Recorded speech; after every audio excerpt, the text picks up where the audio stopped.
একেই বলে হয়তো ভালোবাসার সেরা উপহার। কোনো ফুলের তোড়া নয়, দামি পারফিউম কিংবা নয় কোনো লাক্সারি স্টুল। বিবাহ বার্ষিকীর দিন স্বামীর আয়ু বাড়িয়ে দিলেন স্ত্রী। এরকমই একটি ঘটনা ঘটে ভারতের ইন্দোরে। বিয়ের 17তম বিবাহ বার্ষিকীতে এমনই একটি ঘটনা ঘটালেন রবি দত্ত সোনির স্ত্রী প্রভা। উপহার হিসেবে প্রভা দান করলেন তার নিজেরই একটা কিডনি। চলুন তাহলে বিস্তারিত জেনে নেই।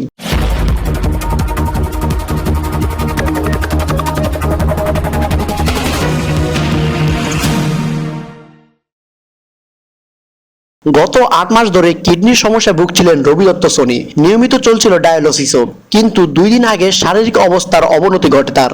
দেরি না করে প্রভা দ্রুত চলে আসেন ইন্দোরের বড় হাসপাতালে। ডাক্তারের পরামর্শে ভর্তি করা হলো রবি দত্ত সোনিকে। প্রভা টেনশন করছেন, কি হবে ভেবেই পাচ্ছিলেন না তিনি। ডাক্তার জানালেন রবির কিডনি প্রয়োজন যত দ্রুত সম্ভব। তাই আগে পিছিয়ে কিছু না ভেবে প্রভা ডাক্তারকে জানিয়ে দিলেন সে নিজেই তার স্বামীকে কিডনি দিবে। শুরু হলো প্রভার চেকআপ। দেরি না করে শুরু হলো অপারেশন হওয়ার পর প্রভা ডাক্তারকে জানালেন বিবাহ বার্ষিকীর কথা। আর রবি ডাক্তারকে জানালেন বউয়ের থেকে সেরা উপহার পেয়ে গেলাম আমি। রবি এবং প্রভা এখন দুজনই সুস্থ আছেন। তাহলে আজ এ পর্যন্তই। ভিডিও সম্পর্কে কোনো মতামত থাকলে অবশ্যই কমেন্ট করে জানাতে পারেন। আর প্লিজ এমন সব আশ্চর্যমূলক নিউজ পেতে অবশ্যই আমাদের চ্যানেলটি সাবস্ক্রাইব করে রাখবেন। Video update journalist news desk.